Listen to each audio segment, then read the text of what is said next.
More other headlines, and jurors in the Donthe Lucas murder trial today heard from the defendant in his own words. Prosecutors played an audio recording of a jailhouse interview conducted by Pueblo police.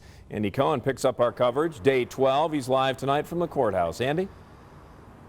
Yeah, and that audio recording, Rob, playing that took up pretty much the whole afternoon here. It occurred after Lucas was taken into custody back in 2017 at Denver International Airport. Now, Pueblo Police Sergeant Cody Wager was one of the two detectives who questioned Lucas. The audio recording lasting more than 2 hours. We heard the detectives telling Lucas to let it go and that it's time to tell the truth. And Lucas kept responding by saying the things along the lines of, "I can't tell you what you want to hear."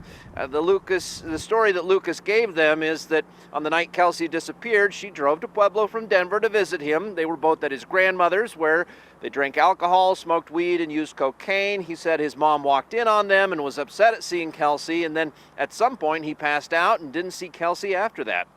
The detectives poked holes in his stories and questioned whether Donthe thought his mother could have killed Kelsie. And at that point in the interrogation, he broke down and was crying and saying that he couldn't believe his mom could be capable of doing something like that.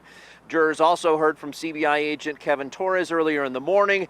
Continuing his testimony, we learned that CBI had a warrant to tap the phones for Donthe and his mom, Sarah. However, the Lucases found out about it. Torres said they would say things during their calls like, "Say hi to the Pueblo police," or "Not now, our phones are tapped." And so far, not very many questions for Sergeant Wager on the stand. It's primarily been this afternoon playing the recording from that jailhouse interrogation. Always watching out for you, Pueblo. Andy Cohen, News 5.